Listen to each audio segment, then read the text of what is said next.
got a lot to cover, so I am going to do my best to move things along. We will start with Vice Chancellor Troy, our budget update, item 4.2. Yes, good afternoon, President Himmelstein, Chancellor Scott, members. In late June, the legislature and the governor agreed to the final budget for the 12-13. Is your mic on? Yeah. Yes. Oh. Yes. All right. Is that better? That's better. Okay. In late June, the governor and the legislature came to an agreement on a final budget for the 12-13 fiscal year. The budget closed what was estimated as a $15.7 billion gap for the year, with approximately $8.1 billion in total statewide reductions, $6 billion in new revenues, mostly assumed through a passage of a November ballot initiative, which we'll talk more about later, and about $2.5 billion in other solutions, such as deferred payments and fund transfers. The total budget for the state, the general fund budget, is estimated at $91.3 billion, and for a little bit of perspective, that is $11 billion less than we had in general fund expenditures for the 2007-8 fiscal year.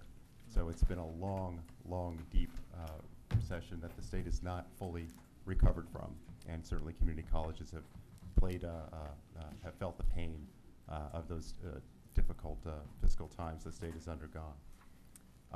Much like the 11-12 year, this budget relies on triggers to make the package financeable to the markets.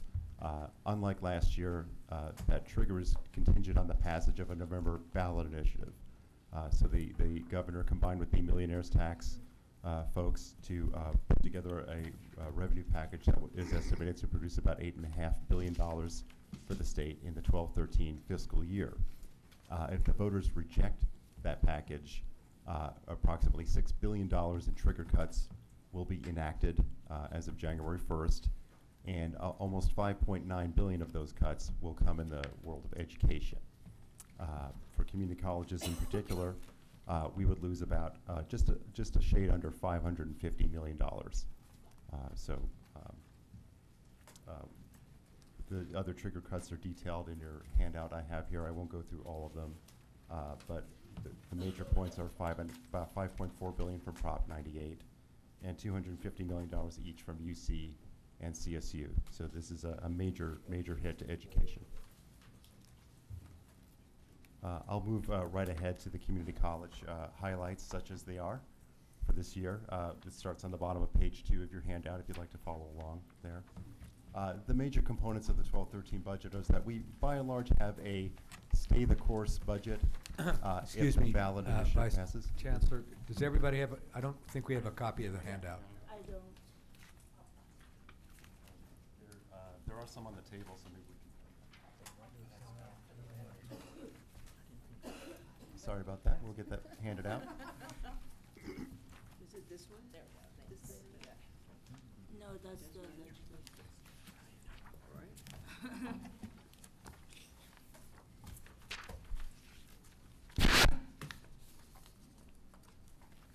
Yeah, it starts on the bottom of page 2, and I can verbally go over some of the major features of it for you.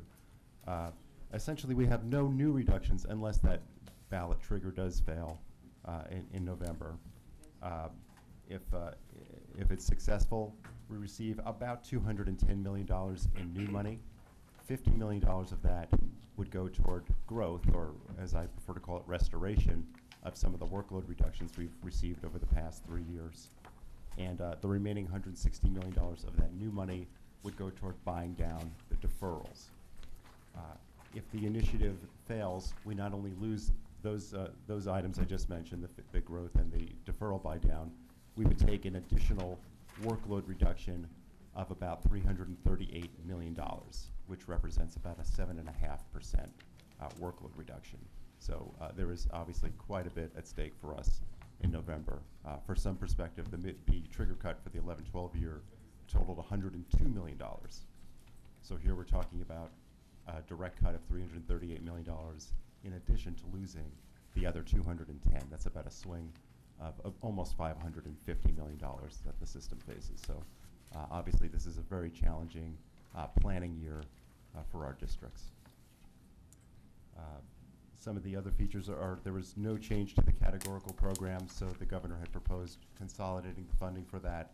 The legislature rejected that, so it's essentially business as usual for the categoricals. The governor had also proposed repealing our funding system, SB 361, and replacing it with, or having the college come up with a new system of allocation that was not specified. The legislature was not interested in that proposal. That's been rejected. Dan, if I could just for a second, what was the problem with the 361 system from the governor's perspective? I think from the governor's perspective, his view was that he would be treating the colleges a little bit more like UC and CSU. So rather than having all the provisions of our funding system outlined in statute, the system could make more choices about how to allocate the dollars. Our view is that simply repealing SB 361 as of July 1st was a bit hasty. The budget does approve a new mandates block grant.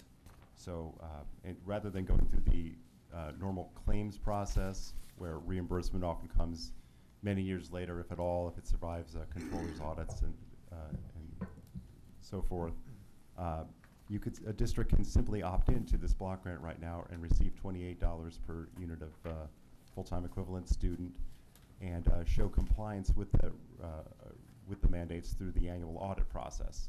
So this would provide districts with those dollars up front if they choose to get it that way. From talking with the districts, I expect a lot of them are going to choose to opt in this year to that. So this is a new approach that tries to, I think, kind of split the baby between the interests of the state and the locals on the thorny issue that are mandates.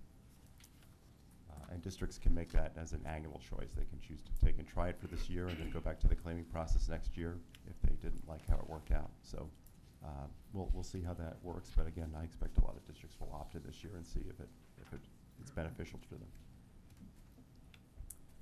As the chancellor alluded to earlier in the day, a large portion of our budget was contended on the assumption of property tax revenues that would materialize from the dissolution of redevelopment agencies.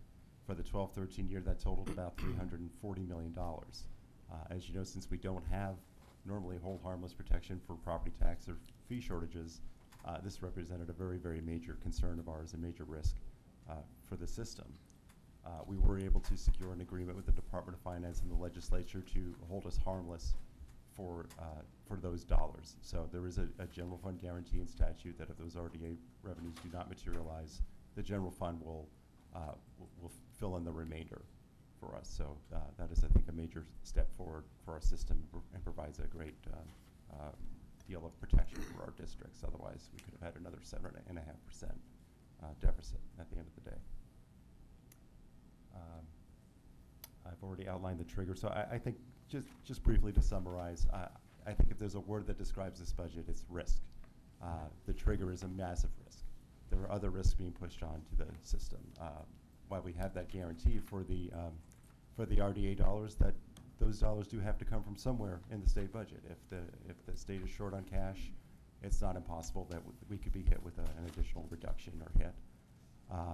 The state has very severe cash problems. They're pushing some of those cash problems onto us by trickling through the general fund earlier in the year. Districts will receive much less general fund earlier in the year than they have in recent years. So they're going to have to borrow and fight their way through till that November initiative kicks in. So we're very concerned that districts are going to have a very difficult time juggling their cash flow this year. And with that, I take your questions. Okay, I'll open it up to comments, but I also want to echo the Chancellor's comments earlier and commend you on your work with Department on Finance, and including that clause. That's huge. So, Member Malumed. Just a simple question. So are we getting 11% of Prop 98 money with the trigger and without the trigger? Yes, both. Okay, thank you. Member Hawkins. Thank you.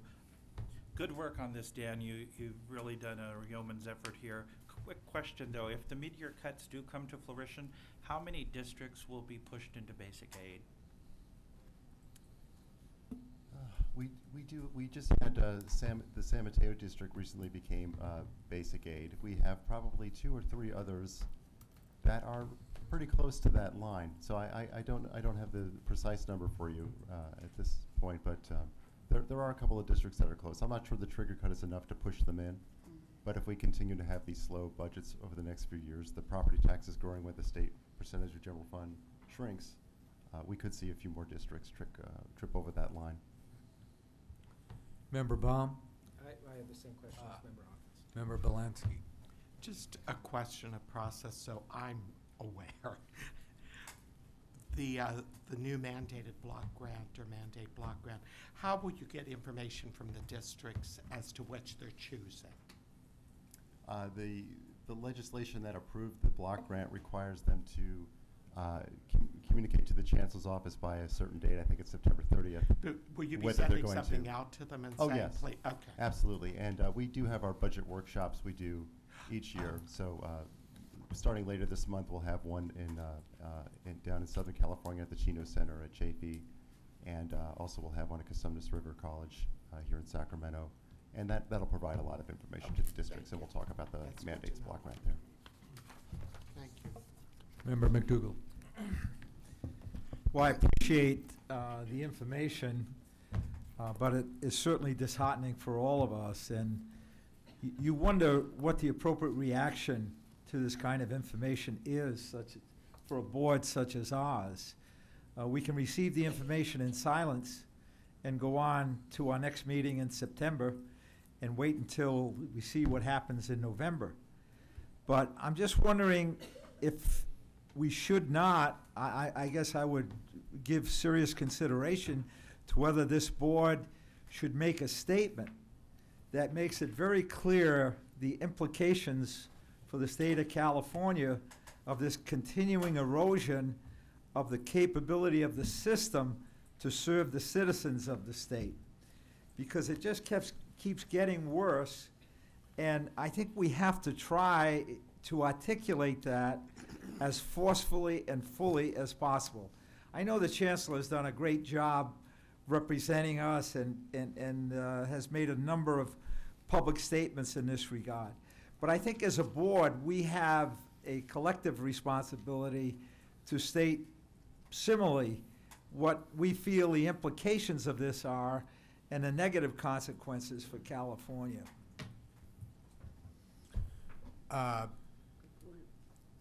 How would you, I mean, aside from, and maybe Chancellor, you can weigh in, but aside from what the Chancellor's office has said in those things, what additionally would you view that we as a board might say?